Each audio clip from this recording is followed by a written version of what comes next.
Assalamualaikum warahmatullahi wabarakatuh. Kami dari kelompok SJI ingin menjelaskan secara singkat materi perjuangan Indonesia dalam menghadapi disintegrasi bangsa. PKI Madiun 1948. Satu, hasil perundingan Renville yang dianggap merugikan RI dan dianggap menguntungkan pihak Belanda.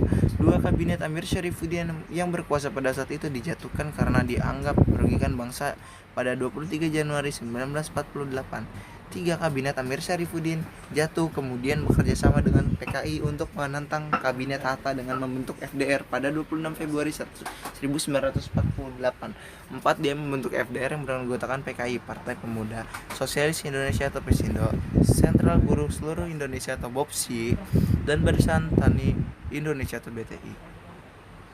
Dua, latar belakang terbentuknya PKI Madiun. Satu, terbentuknya FDR yang dipimpin oleh Amir Syarifuddin. Dua, adanya kerjasama antara Musa dan Amir Syarifuddin untuk membentuk negara komunis. Tiga, kedatangan Musa dari Uni Soviet yang bawa paham komunis. Tiga, tujuan PKI Madiun 1948.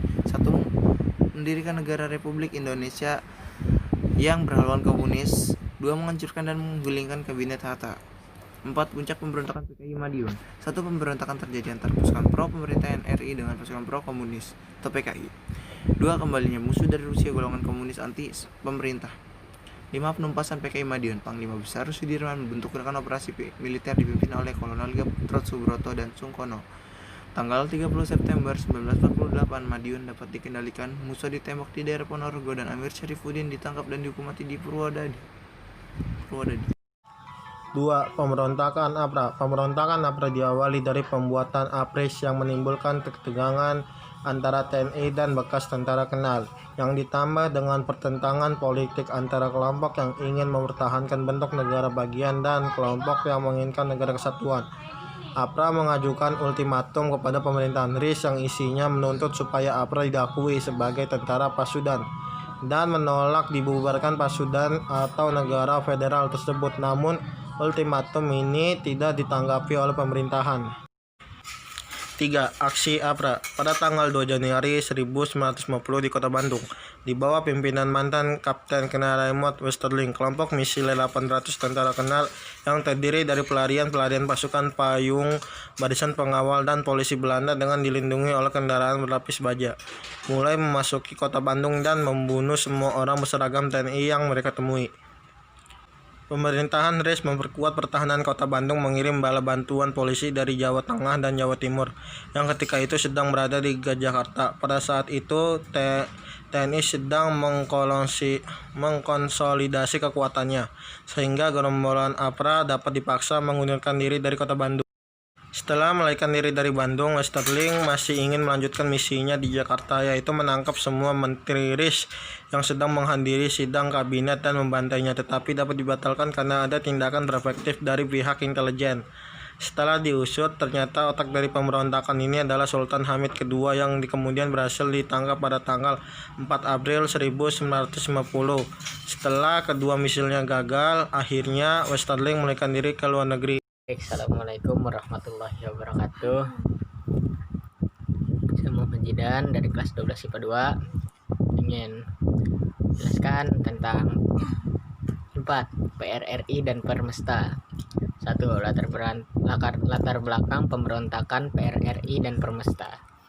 Adanya rasa kekecewaan atas minimnya kesejahteraan tentara di Sumatera dan Sulawesi. 2. Pemberontakan PRRI dan Permesta, mereka membentuk dewan-dewan militer daerah yang melalui dewan tersebut menentang pemerintahan pusat dengan pernyataan: pertama, melepaskan hubungan sementara dengan pemerintah pusat yang kedua, mulai tanggal 22 Desember 1956 tidak lagi mengakui kabinet Juanda. Yang ketiga, mulai tanggal 2 Desember 1956 mengambil alih pemerintahan di wilayah tentara dan Torium 1.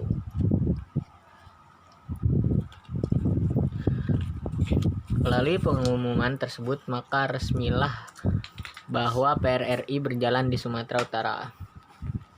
Berakhir Februari 1957, Panglima Letkol Van J. Samuel mengadakan pertemuan pendapat dan ide dengan para stafnya.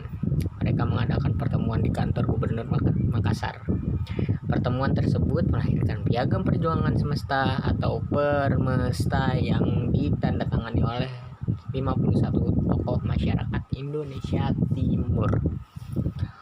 Sedangkan di sisi lain, para pemimpin pemberontakan di Sumatera mengadakan pertemuan di Sungai Daerah pada tanggal 9 sampai 10 Januari 1948. Pertemuan itu mengamanatkan forum perwira pembangkang ini untuk aktif mencari senjata di luar negeri dan untuk mematangkan rencana pemberontakan serta berbicara soal rencana pemberian ultimatum kepada pemerintahan pusat dan pembentukan negara secara terpisah dari Republik Indonesia jika ultimatum tersebut tidak dipenuhi dalam waktu 5 kali 24 jam. 3. Pemberontakan. Akhir pemberontakan. Pemerintah pusat tanpa ragu-ragu langsung bertindak tegas. Operasi militer dilakukan untuk menindak pemberontakan yang diam-diam ternyata didukung Amerika Serikat. Pemberontakan di Sumatera dapat dengan mudah ditumpas oleh pemerintah. Mereka tidak melakukan perlawanan yang berarti. Pasukan banyak yang melarikan diri, bersembunyi, dan menyerah. Para tentara kebanyakan dari para pelajar dan mahasiswa yang belum berpengalaman dalam perang. Sekian penjelasan saya. Kurang lebihnya mohon maaf. Assalamualaikum warahmatullahi wabarakatuh. 1. Latar belakang. Andi Aziz tidak menyetujui kebijakan pemerintah Presiden Soekarno pada masanya, sehingga balik menentang pemerintah pusat dengan mengangkat senjata yang dinyatakan pemerintah pusat sebagai pembangkang dan pemberontak. Berikut adalah hal-hal yang melatar belakangi terjadinya pemberontakan. 1. Adanya tuntutan agar pasukan bekas KNIL saja yang bertanggung jawab atas keamanan di negara Indonesia Timur. 2. Sikap Andi Aziz yang ingin mempertahankan tetap berdirinya negara Indonesia Timur. 3. Penentangan atas masuknya pasukan APRI dan TNI. 2.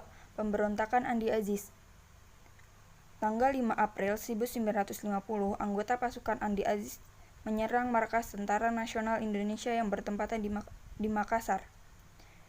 Pada tanggal 21 April 1950, Sukawati yang menjabat sebagai wali negara bahwa NIT bersedia untuk bergabung dengan NKRI. 3. Upaya penumpasan pemberontakan Andi Aziz.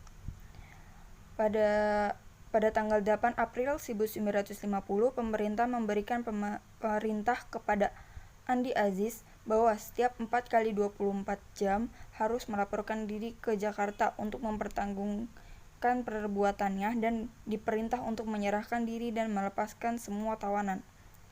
Pada 15 April 1950, Andi Aziz ditangkap dan diadili.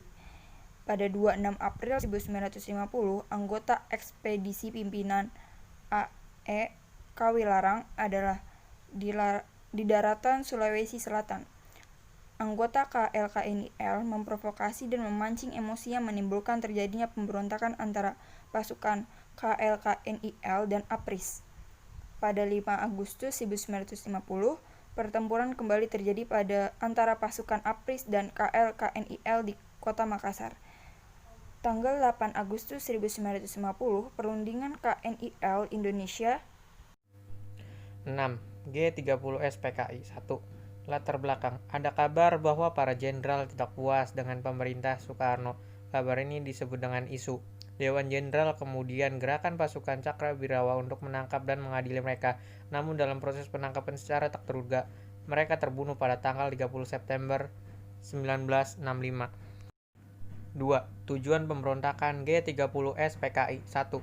Pembuatan PKI dalam rangka usahanya untuk merebut kekuasaan di negara RI dengan mempererat oknum ABRI sebagai kekuasaan fisiknya. 2. Bahwa tujuan tetap komunis di negara non-komunis adalah merebut kekuasaan negara dan mengkomuniskannya. 3. Usaha tersebut dilakukan dalam jangka panjang dari generasi ke generasi secara berlanjut. 4. Kegiatan yang dilakukan tidak pernah terlepas dari rangkaian kegiatan komunis internasional. 3. Cara pemerintah menumpas pemberontakan. 1. Pemerintah membubarkan Partai Komunis Indonesia atau PKI. Kedua, pemerintah memerintahkan untuk mencabut anggota PKI sampai ke akarnya. 3. Pemerintah melarang keturunan PKI menjadi anggota sipil. 4. Membentuk TAP MPRS nomor 25 tahun 1966 yang berisi tentang pembubaran PKI dan larangan terhadap komunisme. 4. Akhir dari pemberontakan tersebut. G30S PKI bisa berakhir pada jam 7 malam. Pasukan pimpinan Soeharto berhasil mengambil alih atas semua fasilitas yang sebelumnya pernah dikuasai oleh 30S PKI. Jam 9 malam, Soeharto bersama dengan Nasution mengumumkan bahwa sekarang ia tengah mengambil alih tentara yang pernah dikuasai oleh PKI dan tetap berusaha untuk menghancurkan pasukan kontrarevolusioner demi melindungi posisi Soekarno. Soekarno melayangkan kembali sebuah ultimatum yang kali ini ditunjukkan khusus kepada pasukan di Halim. Tak berapa lama, kemudian Soekarno meninggalkan Halim Perdana Kusuma untuk segera menuju istana presiden yang ada di Bogor. Ketujuh jasad orang yang terbunuh dan terbuang di lubang buaya pada tanggal 3 Oktober berhasil ditemukan dan dikuburkan secara layak pada 5 Oktober.